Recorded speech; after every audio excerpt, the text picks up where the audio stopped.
We don't really care where we live as long as we've got a roof over our heads. I mean, this place has got all the essentials. Bottle opener, beer pong. It's even got space to cram that extra person in to bring down the rent.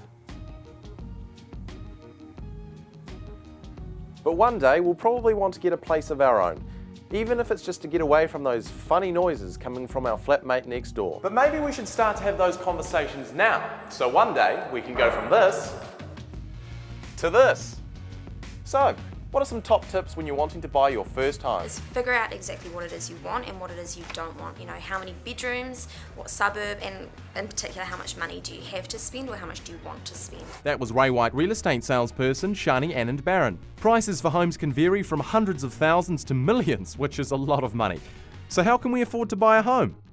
We need enough money for a deposit before we can even think about buying. A deposit is a down payment that lets the bank know we're serious about the loan and we'll pay it back. The ideal amount for a deposit is 20% of the full price of the house. So New Zealand's average house price is $492,000. We'd pay around $100,000 to make that first deposit. The bigger the first deposit, the easier it will be to get your loan approved, which will make it cheaper in the long run.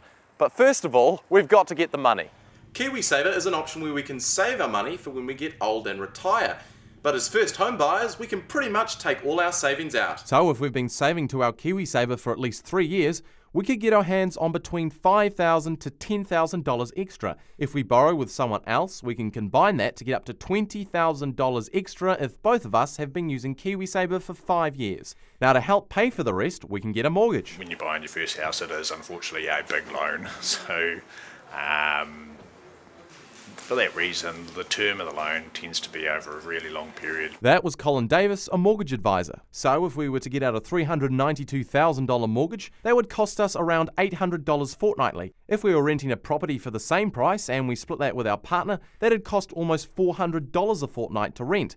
So there isn't really much difference in price between owning and renting, is there? When paying our mortgage back, interest rates get involved too. An interest rate is the rate at which a bank or another lender charges us to borrow its money. We have two options of floating rate, where the rate will go up and down with the market, or we can fix it for a set term. If we're paying a fixed rate of 4.99% over our entire 25-year mortgage, we'll pay $294,407 in interest to the bank as a thanks for the favour. If we buy a place, we need to protect it with insurance, so we pay a bit extra to get house insurance, which protects our house against things like a fire. Contents insurance covers damage of our belongings.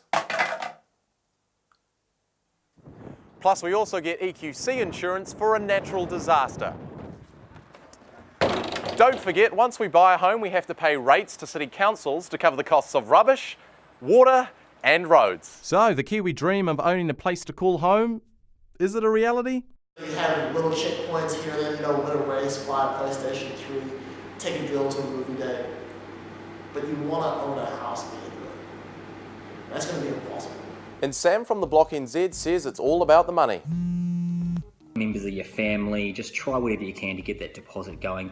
Once you're in that house, then you can really start saving hard, paying off a lot of bit of the principal and just really growing that value in the house. So when that big house comes up for grabs, you've got it ready and waiting, okay?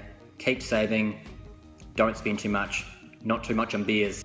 And the big boss, Peter Wolfkamp, has this to say. Look at 100 houses, at least 100, to get an idea of what's out there, what you like, what's affordable. Then you might actually physically go and view 10, 15 of those. You may make an offer on at least 3 of them, and you'll buy 1 of them. And that's kind of the ratio. So again, don't kid yourself that you'll just decide one morning, feels like a good day to buy a house, I'm off and I'm going to do that. Want to know more? Well, here's a pretty handy tool if you're in Auckland, Hamilton, Wellington or Christchurch to see how much you'll need to save for a deposit on a home. Or you can check out TradeMe or other property websites to see what you can afford. So, this housing thing, do you care?